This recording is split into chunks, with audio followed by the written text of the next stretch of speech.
ஆண்டவராகிய இயேசு கிறிஸ்துவின் இனிய நாமத்துல இந்த காலவேளையிலும் இந்த வீடியோ மூலமாய் உங்களோடு கூட தொடர்பு கொள்ள தேவன் கொடுத்த வாய்ப்புக்காய் உள்ளத்தின் ஆழத்திலிருந்து நன்றி செலுத்துகிறேன். இந்த நாள் உங்களுக்கு ஒரு ஆசீர்வாதமான நாளாய் இருப்பதாக.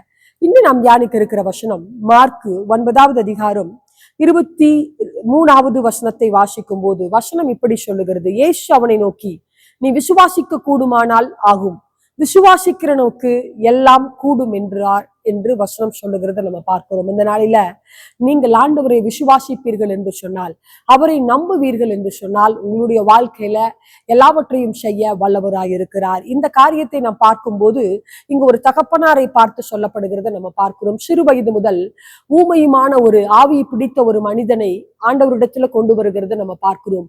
ஆண்டவர் அந்த தகப்பனாரை பார்த்து சொல்லுகிறார், நீ விசுவாசிக்க கூடுமானால் எல்லாம் ஆகும் என்று சொல்லி அந்த தகப்பனாரை பார்த்து சொல்லுகிறதாய் சொல்லப்படுகிறது. கீழே இருக்கிற வசனத்தை வாசிக்கும் போது இங்கு தகப்பனார் சொல்லுகிறார், ஆண்டவரே நான் விசுவாசிக்கிறேன், ஆகிலும் என் அவிசுவாசம் நீங்கும்படி செய்யும் என்று சொல்லி ஆண்டவரிடத்துல அவர் வேண்டிக் கொள்வதாய் சொல்லப்படுகிறது. ஆண்டவர் அந்த மகனை சுகப்படுத்தினதாய் சொல்லப்படுகிறத நம்ம பார்க்கிறோம். இந்த நாளிலும் உங்களுடைய வாழ்க்கையில தேவன் அற்புதங்களை செய்வார் என்கிற ஒரு நம்பிக்கை இருக்கிறது. ஆனாலும் நெடுநாட்கள் ஆகிறபடியால, ஆசீர்வாதங்கள் தடைபடுகிறதுனால அவிசுவாசம் இருக்கிற சூழ்நிலைகளில் இருக்கிறீங்களா? ஆண்டவர் உங்களை பார்த்து சொல்லுகிறார், நீ விசுவாசிக்க கூடுமானால், நீ என்னை நம்ப கூடுமானால், நீ என்னிடத்துல முழு மனதோடு கூட அசையாமல் நம்பிக்கையோடு நீ நிலைத்திருக்க கூடுமானால், நீ விசுவாசிக்கிற காரியத்தை நான் செய்வேன் என்று சொல்லி இந்த கால வேளையில ஆண்டவர் திட்டமும் தெளிவுமாய் பேசுகிறவராய் இருக்கிறார். நீங்களும் நாளும் அந்த தகப்பனாரை போல ஒருவேளை விசுவாசம் இருந்தாலும் நம்முடைய வாழ்க்கையில ஒரு சிறு அவிசுவாசம் இருக்கிறதா நாம் அறிக்கையிடுவோம். ஆண்டவரே நான் விசுவாசிக்கிறேனப்பா, இந்த காரியத்துல நீங்க என் பிள்ளை வாழ்க்கையில செய்வீங்க.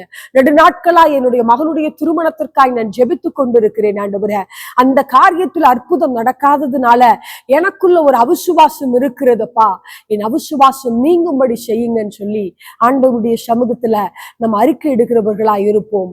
நீங்க அவரை நம்புவீர்கள் என்று சொன்னால், நீங்க அவரை விசுவாசிப்பீர்கள் என்று சொன்னால், உங்க வாழ்க்கையில நீங்கள் எதிர்பார்த்திருக்கிற நன்மைகளை இந்த கால வேளையில நான் செய்வேன் என்று சொல்லி ஆண்டவர் வாக்கு கொடுக்கிறவராய் இருக்கிறார். வாக்கு கொடுத்தவர் மாறாதவர், அவர் உண்மை உள்ளவராய் இருக்கிறபடியால விசுவாசத்தோடு நம்பிக்கையோடு இந்த கால வேளையில ஆண்டவரை பார்த்து சொல்லுங்க, நான் விசுவாசிக்கிறேன் என்று சொல்லி நீங்கள் விசுவாசிப்பீர்கள் என்று சொன்னால் உங்க வாழ்க்கையில அவர் நிச்சயமாய் அற்புதங்களை செய்வார். ஒரு விஷயாய் கண்களை மூடி ஜெபிக்கலாமா? ஆண்டவரே, அப்பா, இந்த நாளில நாங்கள் ஜெபிக்கிறோம் ஆண்டவரே, அந்த தகப்பனாரை பார்த்து நீர் கேட்டது போல இந்த நாளில நீர் எங்களை பார்த்து கேட்கிறபடியால் உண்மை துதிக்கிறோம், நன்றி செலுத்துகிறோம் ஆண்டவரே. நாங்கள் உண்மை விசுவாசிக்கிறோம் ஆண்டவரே, நிச்சயமாய் நீங்க எங்களுக்கு அற்புதங்களை செய்வீங்கன்னு நாங்க நம்புறோம். நாங்கள் எதிர்பார்த்திருக்கிற காரியத்துல ஒரு உயர்வுகளை நீங்கள் தருவீர் என்று சொல்லி நாங்கள் விசுவாசிக்கிறோம் ஆண்டவரே. யார் யார் ஆண்டவரே விசுவாசத்தோடு உடைய சமூகத்துல காத்திருக்கிறார்களோ அவர்கள் வாழ்க்கையில எல்லாவற்றையும் நீர் செய்ய வேண்டும் என்று நாங்கள் ஜெபிக்கிறோம். இந்த நாளில் நீர் எங்களுக்கு கொடுத்த வாக்குத்தத்தத்தை, நீர் எங்களோடு கூட பேசிய காரியத்தை நாங்கள் விசுவாசித்து நம்பி ஆண்டவரே உம்முடைய சமூகத்துல நாங்கள் அறிக்கை இடுகிறோம் ஆண்டவரே.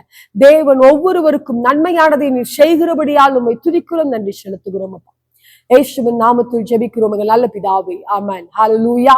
நிச்சயமாய் நீங்கள் எதிர்பார்த்திருக்கிற நன்மைகள், நீங்கள் விசுவாசிக்கிற காரியத்துல தேவன் அற்புதங்களை செய்ய வல்லவராய் இருக்கிறார். ஆமென்.